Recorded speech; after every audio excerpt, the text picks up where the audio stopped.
नमस्कार मित्रों। आप सब कैसे हैं? मित्रों, आज हम ओसीआई के बारे में बात करेंगे।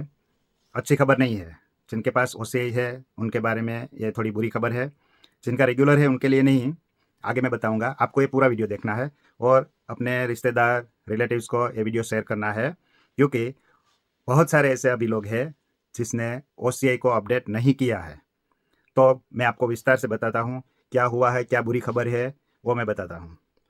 आपको पता ही होगा, अभी 5 साल पहले से ये स्टार्ट हुआ। गवर्नमेंट ने बोला कि आपको आपकी जो ओसीआई है उनको अपडेट करनी है। अब अपडेट करने को बोला, फिर उसमें एक और बात आ गई, 20 ईयर्स और 50 ईयर्स की बात आ गई कि तब आपको रिन्यू करनी है। क्योंकि बहुत सारे लोग ऐसे हैं उनको ये पता नहीं है अपडेट क्या होता है और रिन्यू क्या होता है। तो आज हम विस्तार से बात करेंगे। वीडियो थोड़ी लंबी भी होगी, लेकिन आपको पूरी जानकारी होनी चाहिए, क्योंकि आगे जो दिक्कत आने वाली है, क्या क्या आपको प्रॉब्लम होगा, आपको एयरपोर्ट से वापस भेज दिया जाएगा, तो उसे बचने के लिए ये वीडियो आपके लिए है। तो जब गवर्नमेंट ने बोला था कि आपको 20 ईयर्स 50 ईयर्स में रिन्यू करना है, बाकी आपकी एवरी 5 ईयर या 10 ईयर आपकी जो नेशनलिटी है उसकी पासपोर्ट जब भी आप रिन्यू करेंगे तब उसको अपडेट करना है। अपडेट करना मतलब आपका नया फेस का फोटो, सिग्नेचर और आपकी जो पासपोर्ट आती है नई, वो वो आपको ओसीए में कनेक्ट करनी पड़ेगी। वो उसको अपडेट बोलते हैं। अपडेट मतलब आज जो आपकी स्थिति है वो आपको बताना है। आपका जॉब, आपका एड्रेस, आपकी पासपोर्ट, आपका फ़ोटो, आपका सिग्नेचर, वो जो हाल जो स्थिति में है वो गवर्नमेंट को बताना, ओसीआई में सब कनेक्ट करना, उसको अपडेट बोलते हैं। वो ऑनलाइन हो जाता है।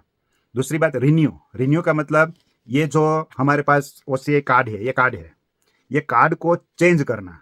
ये दूसरा कार्ड आता है। हमारा जो पुराना होता है उसका यहाँ से ये कॉर्नर काट के हमें वापस भेजते हैं और ये नया आ जाता है।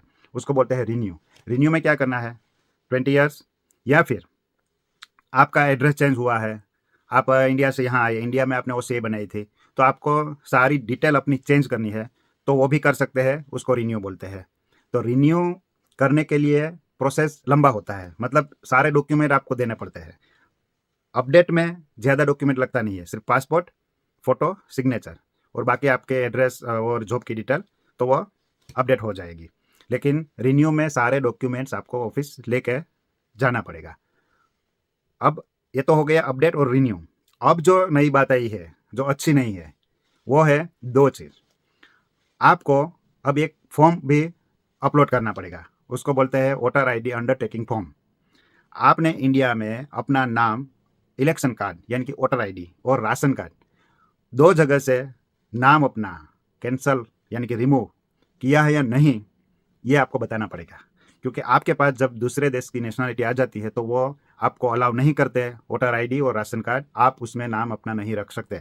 अगर आपका नाम है तो आपको ब्लैक लिस्ट किया जाएगा, आपकी ओसीआई कैंसिल हो सकती है, आपको परमानेंट इंडिया में बैन भी कर देंगे, आप इंडिया नहीं जा सकते अगर आपने झूठ बोला तो वो फॉर्म जो अंडरटेकिंग का फॉर्म है वो देना पड़ेगा। उसमें लिखा है कि मेरे पास वोटर आईडी नहीं है और राशन कार्ड भी नहीं है, मेरा नाम उसमें नहीं है। अब आपने फॉर्म तो दे दिया, लेकिन आपको ये पता नहीं है कि आपका नाम वोटर आईडी में या राशन कार्ड में है या निकाल दिया है।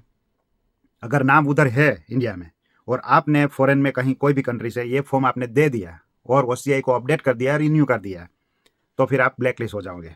तो पहले ओसीआई को अपडेट करने से पहले आपको इंडिया में इंक्वायरी करके पूछ लेना है कि आपका नाम गलती से वोटर आईडी या राशन कार्ड में तो नहीं है ना।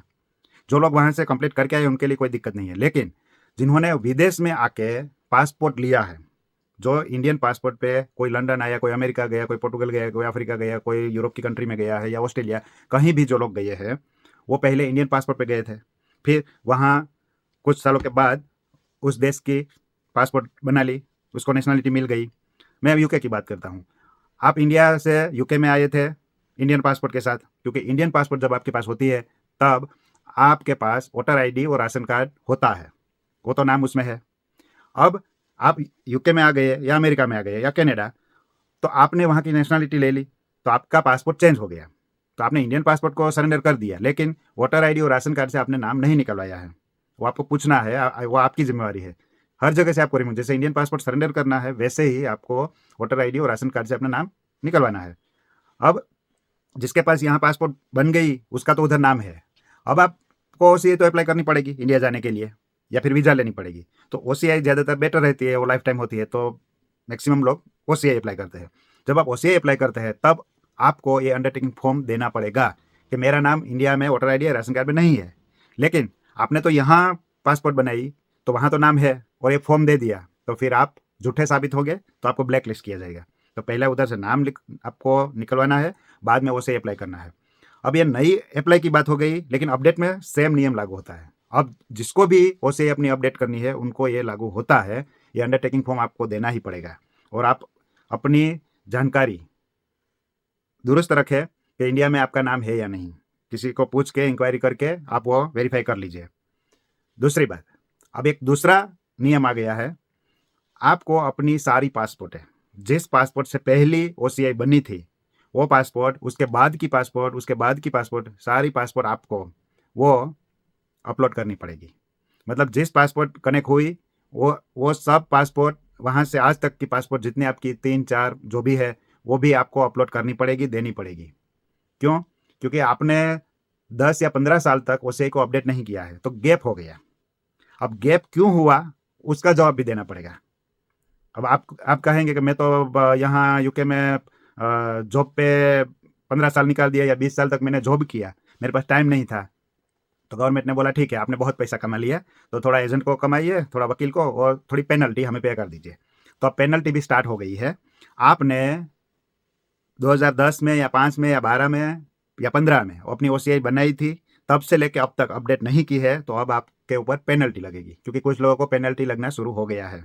तो आपको दंड भरना पड़ेगा और एक एफिडेविट देना पड़ेगा। एक गैप क्यों हुआ उसको गैप सर्टिफिकेट बोलते हैं।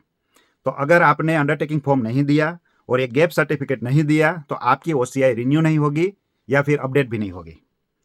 अब तीसरी बात, जिसका एड्रेस OCI में लास्ट पेज पे जो एड्रेस होता है वो इंडिया का एड्रेस है, तो उसकी OCI UK में अपडेट नहीं होगी, तो आपको उसको रिन्यू करना पड़ेगा, ऑफिस जाना पड़ेगा इसको चेंज करने के लिए। ये नया आ जाएगा, उसके पीछे UK का एड्रेस आ जाएगा, वो ऑनलाइन अपडेट होता नहीं है। तो आपको ऑफिस जाना है और वहाँ बोलना है मुझे इसको रिन्यू करना है, तो आपका नया एड्रेस इसके पीछे आ जाएगा, आपका जॉब, आपका नया फोटो, सिग्नेचर, सब कुछ आ जाएगा। तो आपको पेनल्टी से बचना भी है। कुछ लोगों ने 2010 में OCI बनाई थी, 25 हो गया, अब तक रिन्यू नहीं किया है, उन लोगों को अब वो फॉर्म भी देना पड़ेगा, गैप सर्टिफिकेट भी देना पड़ेगा, और उसको पेनल्टी भी लग सकती है। कुछ लोगों को लग गई है और बाकी आप ऑफिस जाएंगे तब पता चलेगा, या फिर आपको ईमेल आएगा कि आपको पेनल्टी देनी पड़ेगी। तो एक्स्ट्रा खर्चा आपको बढ़ जाएगा। अगर वकील के पास आप एफिडेविट कराने जाएंगे तो वो भी फ़ी लगेगी, एजेंट के पास जाएंगे उसकी भी फ़ी लगेगी, और पेनल्टी लगेगी तो उसका भी एक्स्ट्रा। मतलब जो फ़ी OCI की रिन्यू में होगी वो आप मान लीजिए 100-150 पाउंड आपको ज़्यादा देना पड़ेगा। तो जल्दी से जिसको बाकी है तुरंत अपना OCI रिन्यू करवा दीजिए, अपडेट करवा दीजिए, वरना आपको अब दिक्कत होगी। एयरपोर्ट्स में आपको ट्रैवल नहीं करने दिया जाएगा। जब आप टिकट बुक करके जाएंगे तो एयरपोर्ट में आपको पूछेंगे कि आपका 15 साल से आपका OCI अपडेट नहीं है, अब आप ट्रैवल नहीं कर सकते, आपको पहले अपडेट करना पड़ेगा, और इतने साल तक आपने क्यों नहीं अपडेट किया उसका सर्टिफिकेट भी दो। तो अब ये दिक्कत शुरू हुई है। 5 साल हो गया, गवर्नमेंट ने टाइम दिया था, वो टाइम अब ख़त्म हो गया है, और कुछ लोग उसको इग्नोर कर रहे थे, बाद में करेंगे बाद में। तो जो हम लेजीनेस है हमारे अंदर, जो आलसी लोग हैं या जो व्यस्त लोग, बिजी लोग हैं, उनको अब पेनल्टी का भी सामना करना पड़ेगा, दिक्कत भी होगी। तो डॉक्यूमेंट के बारे में आप रेगुलर रहिए और समय समय पे अपना अपडेट जो भी करना है वो आप कर दीजिए।